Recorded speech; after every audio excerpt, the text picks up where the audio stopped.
What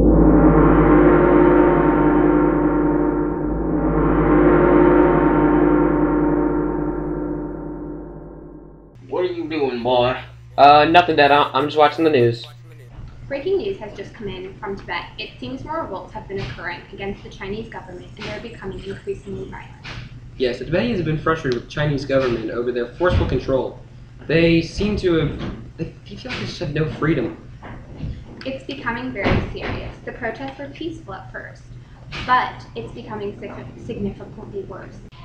Although the Dalai Lama has no real political authority, he is looked upon for solutions in these violent uprisings. He is looked for a solution for the riots and has an undue amount of stress on his shoulders. In a statement he released that he expresses his frustration and the changes that the government is trying to make, but places emphasis on the quote that the people in Tibet are feeling a literal meaning of hell on earth. The Dalai Lama seems to have a real spiritual connection with the people, so he is their real source of aid. The Dalai Lama is not certain of his successor or the fact that there might not even be a successor. This is causing a lot of uncertainty. So much uncertainty, in fact, that it's causing multiple riots and turning more violent than a man setting himself on fire. He has won the Nobel Peace Prize, so any successor will have big shoes to fill. You know what? Now that I think about it, I don't really know a lot about Buddhism. I'm gonna go check that out on the History Channel.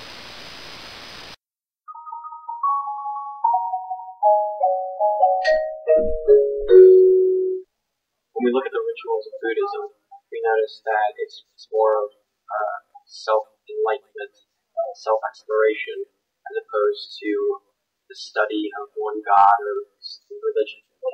If you go into a Buddhist temple, you'll notice that there's usually an altar with Buddha on it, multiple Buddhas.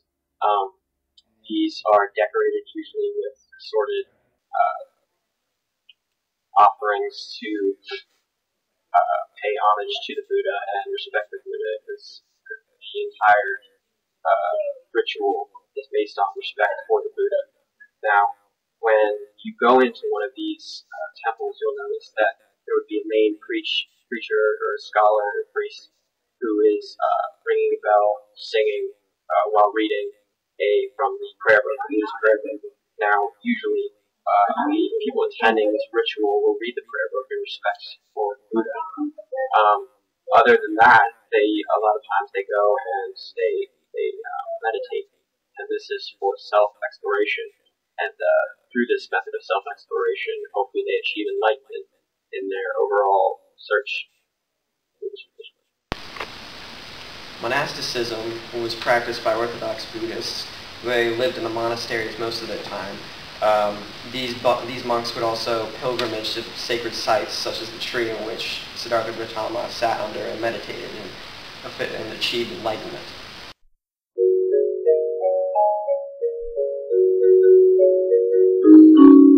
Buddhism began with Siddhartha Gautama, or the first Buddha, who created Buddhism after he left his home in India for the first time. Siddhartha Gautama was a prince, and he had never before seen the suffering of the world. After first viewing it, he was distraught, and so, after asking many religious scholars, he decided to fast under a tree. And under this tree, he managed to reach enlightenment. Later, during his life, until he died, he continued to spread the word of Buddhism, and obviously greatly influenced the religion, and spawned many followers who took it upon themselves to spread the word of Buddhism through speech, literature, and things of that nature.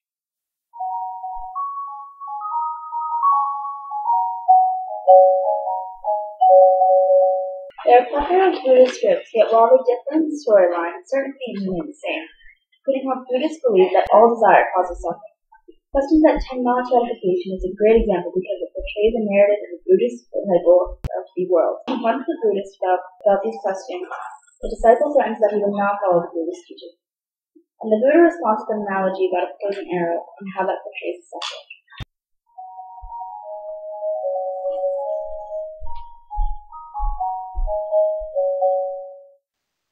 Impermanent are all things. Strive on with awareness. These are the Buddha's last words, which he spoke in 483 BCE. Then 3 months following this, the first Buddhist council was held, likely the most important event in Buddhism's history outside of Siddhartha Gautama reaching enlightenment.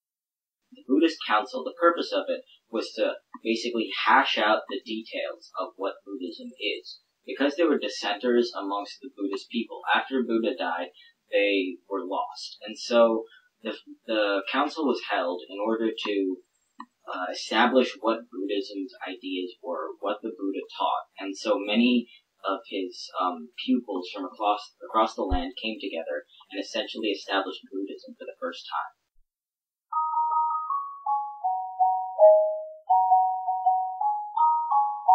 A huge step for the spread of Buddhism was under the reign of Emperor Asoka. Emperor Asoka was a famous, if not the most famous, Mauryan emperor. Asoka was a warlord that conquered most of present-day India and even extending to present-day Afghanistan and Pakistan.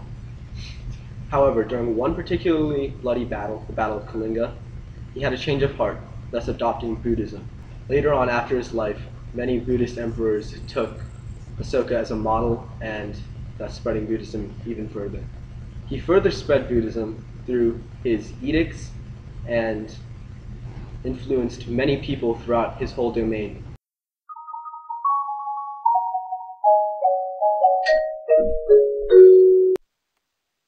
A very significant event in Buddhism's history was the creation of the Dalai Lama lineage in the 15th century. When this occurred was the first Dalai Lama was Gedundro, who established his position by being particularly compassionate and learned. His spirit then lived on to the following Dalai Lamas. The idea behind the Dalai Lama is to inherit the spirit of the previous Dalai Lama after they die, and the spirit inhabits an infinite birth.